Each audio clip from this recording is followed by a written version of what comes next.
دینی شاعر او خلاف چې کله څوک راوچت شي او قوت نو داسې یو قوت خو پکار دی چې دا یې مقابله وکړي. ورځ پارلیمنټ لاجس کې د یو عالم نه پټکې ورته وکنه د دغې پټکي تپوس چا وکړو خو دغه سیاسي قوت میدان کې ودرېد او ټول شپې د شپې چې کوم دی ټول روډونه بند کړل، حکومت باندې زور راغی او هغې چې کوم دی ټول هر څه چې کوم دی خپل دغه ومنل او هغې ټول را پرېښود. داسې قوت چې نه وي ترهبون به عدو الله والا قوت نه وي چې ته به د الله دشمن ویری نو بیا خو ستا د دې ټول چې کوم دی شعبو تحفظ نه شي کېدی.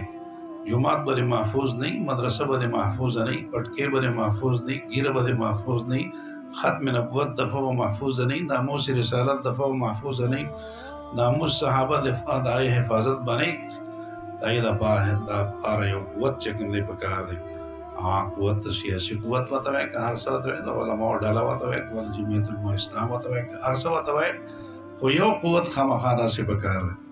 او قوت دا چې کوم دی د عوامو نه جوړېدی شي، دا قوت خپلې موقع راځي، دا هر سړي په خپل ځای باندې یو قوت شته او هغې لپاره موقع چې کوم دی راځي، کله به د ووټ په شکل کې، کله به نعره تکبیر په شکل کې، کله به چې کوم دی میدان ته راوتلو په شکل کې، هغې سره به د دین حفاظت کړي. دې کې به دا حصه ټول اخلي که نه، هر سړی به دې کې حصه اخلي، هر مسلمان نه به د دې تپوس کېږي. فمن یعمل مثقال ذرة خیرا یره ومن یعمل مثقال ذرة شرا یره. چا چې د ذرې په مقدار نیکي وکړه هغه ورته میلاوي، که ذرې په مقدار بدي وکړه هغه ورته میلاوي. الله زموږ هر عمل د الله د رضا دپاره کوي.